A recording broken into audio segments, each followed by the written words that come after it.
Hello, everyone. My name is Paul Helfrich, and today I will be covering the role of molecular tools in restoration. The tools that we will cover are sequencing, PCR, RPA, cloning, and CRISPR. But first, we will go through a central dogma review to remind ourselves of the basics of cellular biology. As many of you know, the genetic code of all living organisms is stored as complementary base pairs attached to a sugar phosphate backbone. This is known as DNA. Unwinding of DNA allows for transcription to occur. This process creates a complementary single strand known as mRNA. mRNA is processed and tRNA binds to it. tRNA is complementary to the mRNA and has attached polypeptides. These polypeptides bind to one another and protein is created. So first, let's talk about sequencing tools. I will be going through basic sequencing and will not be covering the more advanced, more modern sequencing. First, we take our DNA from the organism that we are interested in and chop it up using restriction enzymes. Then, using vectors, which are circular strands of DNA, we have the vectors uptake the DNA from our organism and integrate that DNA into themselves. These vectors are then absorbed by promiscuous bacteria like E. coli. Most living organisms are unwilling to accept free-floating single strands of DNA. However, the circular nature of the vector allows for it to be absorbed readily by E. coli. Then the E. coli will make thousands of copies of our organism's DNA as it replicates itself. This creates a huge amount, many copies of the DNA from our target organism. These strands are then released into an aqueous solution in the presence of fluorescent terminal bases. These terminal bases are bases similar to the ones that we see in DNA, A's, T's, C's, and G's. However, they have attached fluorescent elements, meaning that when passed through a laser, they give off specific frequencies of light. Through many, many copies of our DNA from our target organism, we can then infer that the fluorescent bases will be integrated at each area of our DNA at least once by making a multitude of strands. These strands are then released and arranged from shortest to longest using electricity and passing them through a complex matrix. Finally, we use a laser to shine into the capillary where our DNA is present, creating fluorescent signals at each base location. This allows us, by recording the frequency of light coming from the laser, to infer what the complementary strand of DNA does look like. This allows for us to get our sequence of bases which correspond to our organism. Finally, through a process known as finishing, an automated algorithm will stitch our sequence together into what is known as our entire genetic sequence for our organism. We can see the entire genome through this process. Now, you may be wondering, how does it benefit us to know the sequence of these bases? Well, first off, and probably most importantly, genetic variation is extremely important to understand in many threatened populations. For instance, during animal ecology, we talked about genetically isolated populations of antelope. So it's very important for us to understand how inbred these populations have become in order to make decisions about their management. Next, we know that ecosystems are defined by interactions. However, many of these interactions are unknown to us. For instance, you can see this Powellifanta snail over here. This is an endangered carnivorous snail, and very little was known about it until the sequencing of its intestines. So we had this carnivorous snail that we knew was under threat by invasive species.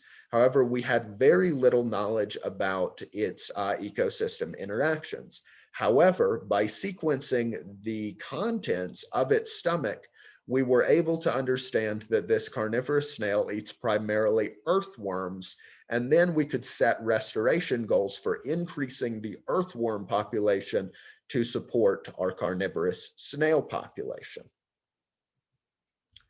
Furthermore, sequencing has been used to better understand seed and pollen dispersals. We know that birds contribute to the dispersal of seeds in a huge way.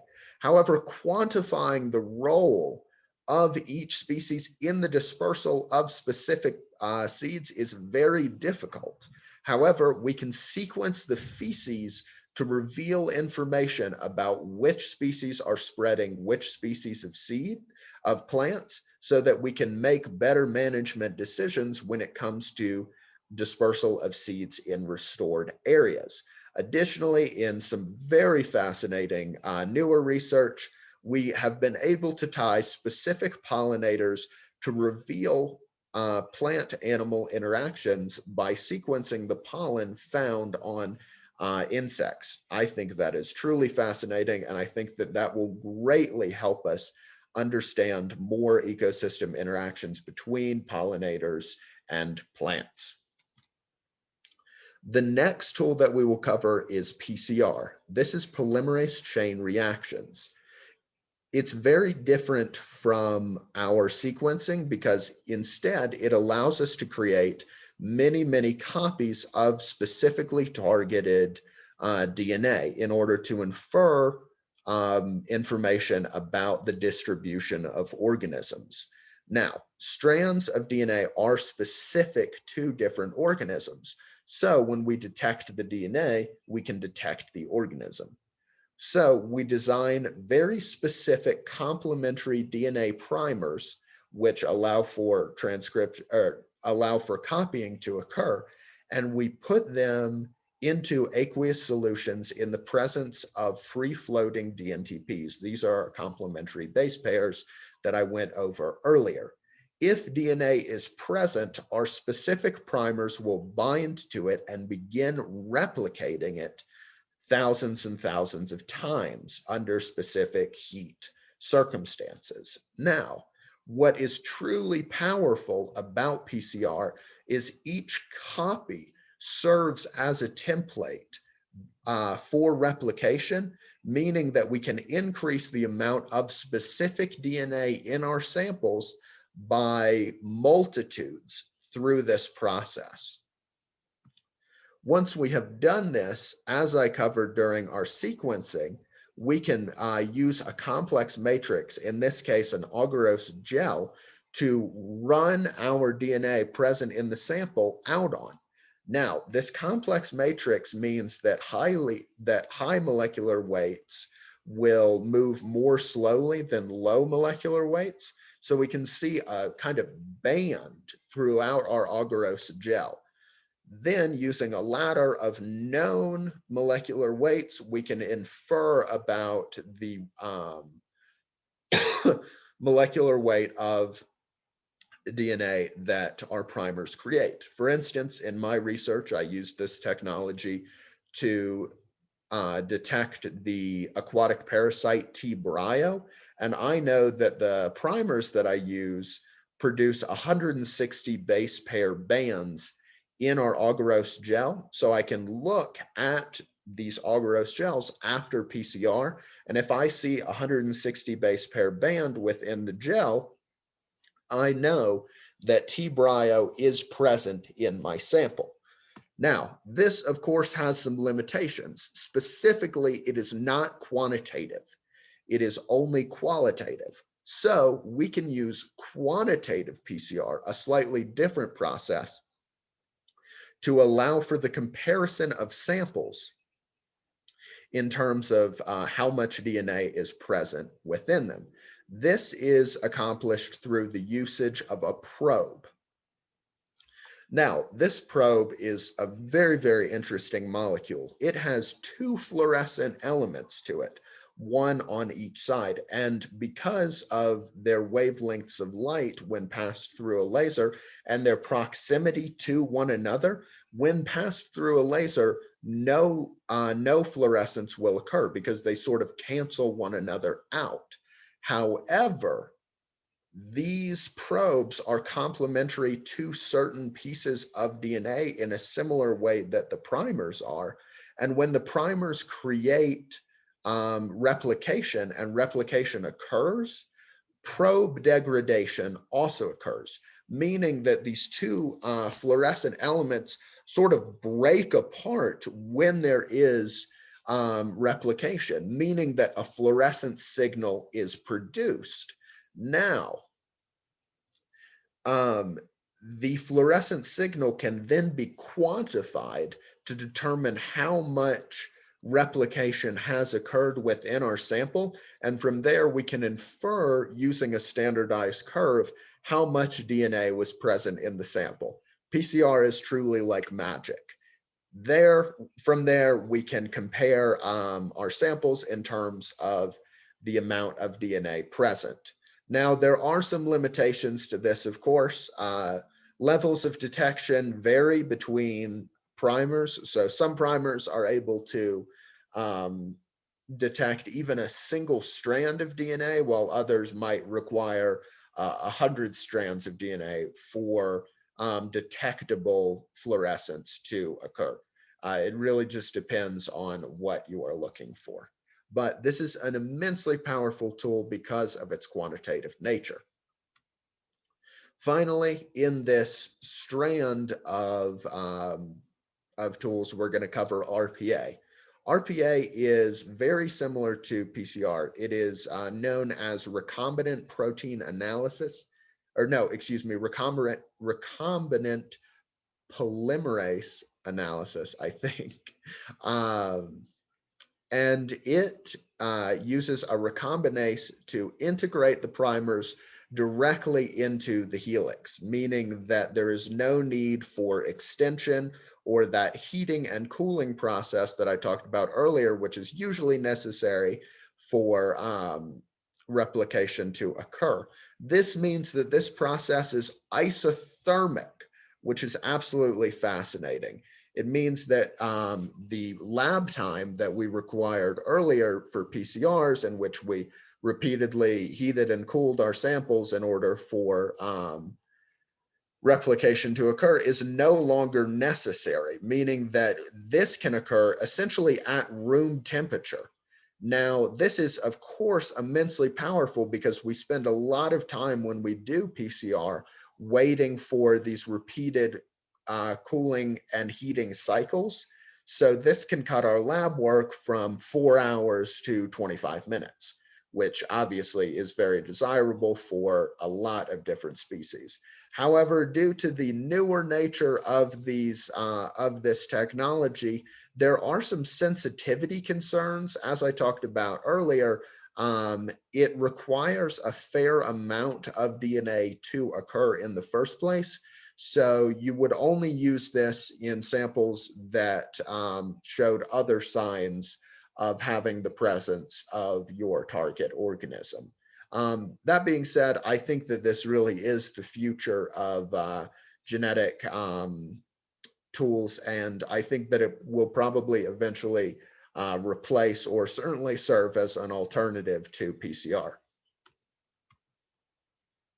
Now, again, you might be wondering, okay, so that's great, but how does this benefit us in restoration? Well, these techniques are extremely useful in the detection of rare or difficult to observe species, like this picture over here of our rare meltwater stonefly. This insect is thought to only occur at the base of glaciers, and it's very, very difficult to observe even in these areas. Therefore, we can use these techniques to test water samples for the presence of this insect, and we can tell if it's present in the environment without ever having to see it. That is an incredibly powerful tool for a variety of restoration efforts. Additionally, this can serve as an early warning system for invasives. For instance, I know up at Flathead Lake, there is a huge concern over zebra mussel larvae being accidentally transported into the lake. Now, under normal circumstances, once larvae develop and the zebra mussels can be observed readily using light microscopy, it's probably already too late to do anything about it. However, there are researchers up at FLBS who use PCR testing the water for the presence of zebra mussel DNA as an early warning system to see if these mussels have been transported already and which areas they are beginning to colonize, if that does indeed happen. This is extremely powerful as it allows for identification of problem areas and times for which restoration efforts can be tailored to. Next, let's talk about cloning and inducible promoters. So using the same process that I talked about earlier, we can use recombinant plasmids containing specific strands of DNA to gain insight into the role of certain strands of DNA. Now, for instance, we might use this by using a promoter system. So promoter systems allow us to kind of on and off switch the transcription of certain parts of DNA. Essentially by regulating the presence of other molecules in the solution. So, for instance, in undergrad, I used a promoter system related to lactose to help determine the role of specific strands of DNA in Borrelia burgdorferi, also known as the causative agent of Lyme disease. So I could copy certain strands of DNA into recombinant plasmids. I could then put these plasmids into E. coli, and in the presence of lactose, transcription would occur, and when lactose was not present, transcription would not occur, and therefore I could look at the proteins being produced in order to infer about the role of that strand of DNA in the Borrelia burgdorferi system. Now, this inducible promoter allows for great insight into the role of genes. For instance, that project eventually was able to come to the conclusion that certain areas in the DNA of Borrelia burgdorferi allowed for the creation of proteins that helped the bacteria move from its insect to mammalian host. And therefore, those genes might serve as a good vaccine target, or excuse me, that protein might serve as a good vaccine target in order to prevent the movement of the bacteria from insect to mammal. And it will certainly help warn of specific, more virulent Borrelia burgdorferi strains present in the environment. Now, this, of course, is extremely good when we think of it in terms of restoration, as many animal species that we know and love are under threat from diseases that have been brought into the areas by humans. So, populations exposed to diseases like, for instance, the endangered black-footed ferret and canine disease might allow for inoculation of captive populations of black-footed ferrets using this technology.